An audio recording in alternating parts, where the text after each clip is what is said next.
विद्यार्थियों, अब हम प्रश्न चौथा को हल करेंगे। प्रश्न चौथा है, पी समांतर चतुर्भुज ABCD अभ्यंतर में, अभ्यंतर मतलब अंदर में स्थित कोई बिंदु है, दर्शाइए। ABCD कोई समांतर चतुर्भुज है। ये ABCD एक समांतर चतुर्भुज है, तो हमें दर्शाना है एरिया APB ये अंदर का त्रिभुज प्लस PCD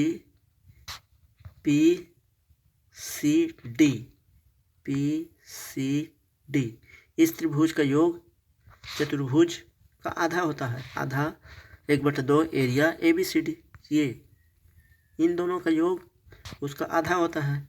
और APD ये दर्शाना है इस त्रिभुज का योग और इस त्रिभुज का योग, इन दोनों का योग ये बड़ा चतुर्भुज के योग का, बड़ा चतुर्भुज का आधा होता है। इस ABCD का आधा होता है, हमें दर्शाना है। और दूसरा दर्शाना है APD इस त्रिभुज का योग और PCB इस त्रिभुज का योग, इस त्रिभुज का योग उसके बराबर होता है।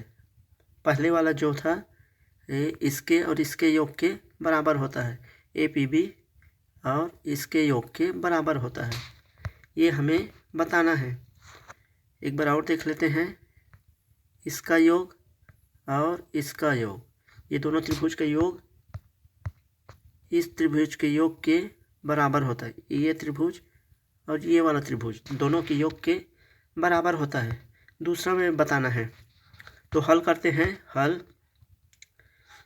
इसमें एक रचना कर देते हैं, एक ऐसा रेखा खींच देते हैं और एक ऐसा रेखा खींच देते हैं। तो रेखा खींचने के बाद इसको लिखते हैं, एक रेखा EPF को AB तथा DC को D और C के समांतर खींचिए और रेखा GPH को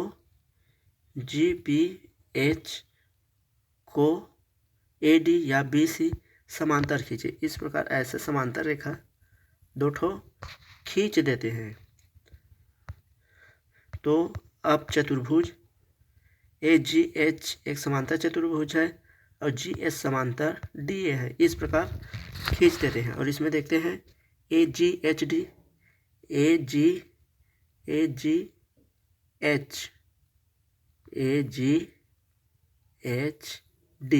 ये एक समांतर चतुर्भुज बन गया।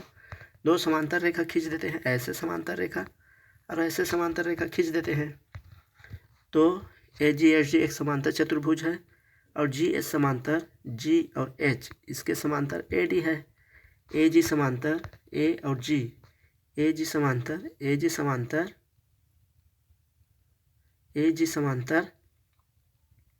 DH है, ये है समांतर। इस प्रकार चतुर्भुज HGBG और EFCD ABFE समांतर चतुर्भुज, इस प्रकार समांतर चतुर्भुज बन जाता है। ये भी समांतर चतुर्भुज बन जाता है और ये भी समांतर चतुर्भुज बन जाता है और ये भी समांतर चतुर्भुज बन जाता है और ये भी समांतर चतुर्भुज बन जाता है। 4 समांतर चतुर्भुज बन जाता है। अब हम जानते हैं कि समांतर चतुर्भुज के बीच में त्रिभुज होता है, तो त्रिभुज का क्षेत्रफल समांतर चतुर्भुज का आधा होता है।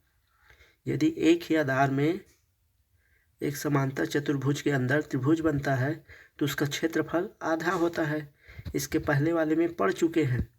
किसी त्रिभुज का क्षेत्रफल, जैसे ये समांतर चतुर्भुज है तो ये त्रिभुज का क्षेत्रफल आधा होगा। तो इसी को त्रिभुज APB और समांतर चतुर्भुज APB देखते हैं। APB इस त्रिभुज का क्षेत्रफल, इस त्रिभुज का क्षेत्रफल इसका आधा होगा, इस चतुर्भुज के क्षेत्रफल का आधा होगा। इस त्रिभुज का क्षेत्रफल, इस त्रिभुज का क्षेत्रफल इस चतुर्भुज का क्षेत्रफल का आधा होगा। तो इसी को लिख देंगे। APB और समांतर चतुर्भुज ABFE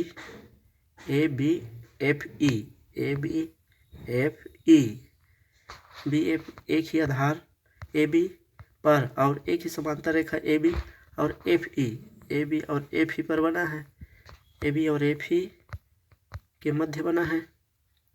तो इसलिए क्या होता है, area of A P B इस त्रिभुज का क्षेत्रफल आधा होता है ए बी एफ ई।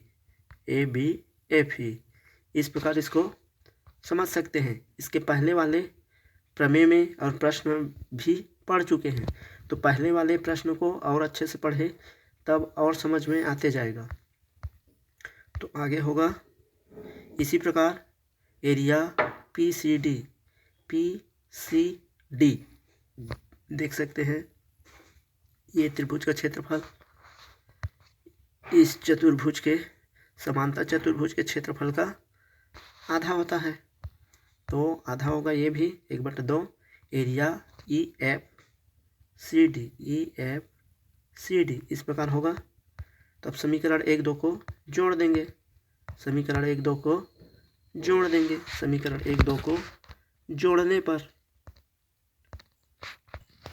इसी प्रकार अब इसको समीकरण 1 नाम दे देंगे, इसको समीकरण 2 नाम दे देंगे।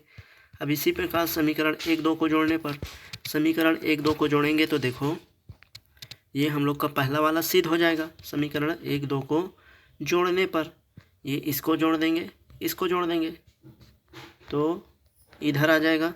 इन दोनों को जोड़ दिए, इसको और इसको जोड़ दिए। अब बायां पक्ष दायां पक्ष जोड़ दिए तो 1/2 को बाहर निकाल दिए उभयनिष्ठ करके। तो इस क्षेत्रफल को जोड़ दिए तो इस प्रकार ये सिद्ध हो गया पहला वाला। अब देखो ये चतुर्भुज इस चतुर्भुज ए बी एफ ई इस चतुर्भुज और ई एफ सी डी इन दोनों को जोड़ देंगे तो टोटल चतुर्भुज बन जाएगा ए बी सी डी बन जाएगा। इस प्रकार ए बी सी डी बन जाएगा, इस प्रकार ए बी सी डी बन जाएगा। जोड़ देंगे तो ए बी सी डी बन जाएगा।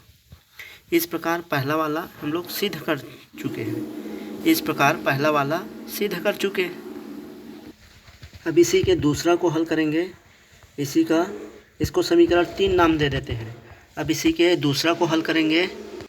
दूसरा दिया है ए पी डी। ये देखते हैं इसमें जो दिया है उसी को जोड़ते हैं। ए पी डी और पी बी सी। तो ए पी डी और समांतर चतुर्भुज ए पी डी देखते हैं इस त्रिभुज को इस समांतर चतुर्भुज में बना है, इस समांतर चतुर्भुज के अंदर बना है तो उसका भी क्षेत्रफल आधा होगा।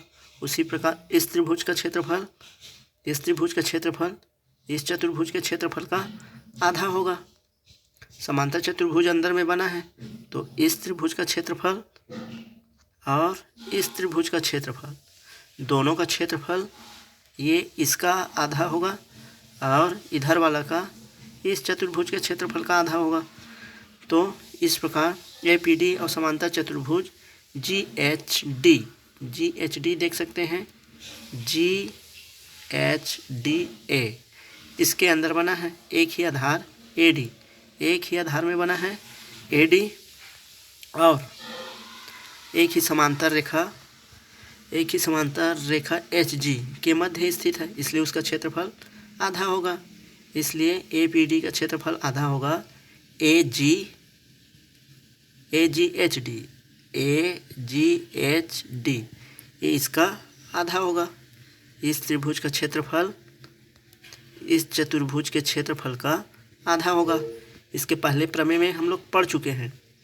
अब इसी प्रकार इधर को ले लेंगे इस त्रिभुज का क्षेत्रफल इस चतुर्भुज के क्षेत्रफल का आधा होगा पी बी सी इस त्रिभुज का क्षेत्रफल ले लिए आधा होगा। इसी प्रकार लिख सकते हैं 1/2 जी बी सी एच इसका आधा होगा। अब इसको भी समीकरण 1-2 को जोड़ देते हैं। समीकरण 1 और 2 को जोड़ देंगे। अब इसको नेक्स्ट पेज में लिखेंगे। इसके पहले इसको याद रखते हैं, देखते हैं इन दोनों का क्षेत्रफल ए बी सी डी का आधा है। अब आगे इसको भी याद रखेंगे क्योंकि ये ज़रूरत पड़ेगा आगे इसका।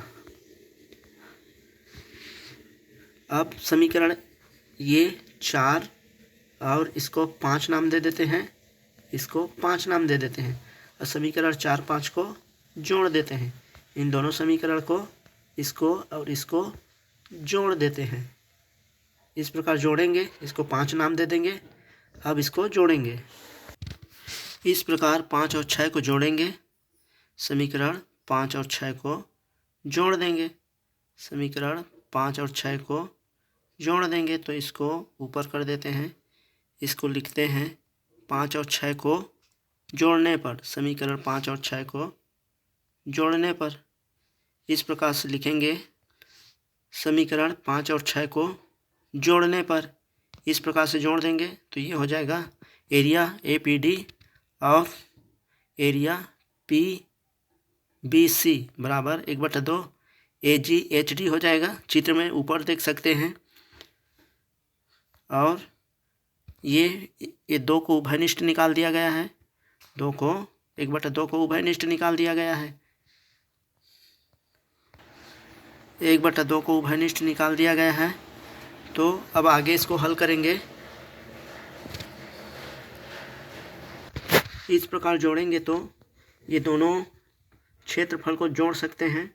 जोड़ेंगे तो AGHD और GBCH को जोड़ेंगे तो ABCD बन जाएगा, ABCD बन जाएगा।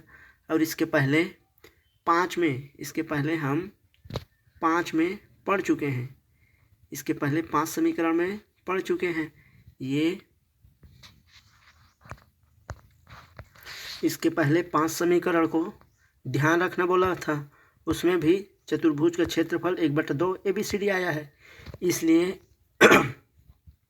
इसलिए दोनों का ये बायां पक्ष बराबर होगा। इसको समीकरण 6 नाम दे देते हैं। तो समीकरण 5 और 6 से, समीकरण 5 को देखेंगे ऊपर में, 5 को और 6 को देखेंगे तो ये दोनों का बराबर है, इसलिए ये कट जाएगा तो ये दोनों का बराबर आ जाएगा। इसलिए समीकरण 5 व 6 से APD क्षेत्रफल PBC बराबर APB और क्षेत्रफल PCD, इस प्रकार दोनों क्षेत्रफल बराबर हो जाएगा। इसी प्रकार सिद्ध करना था।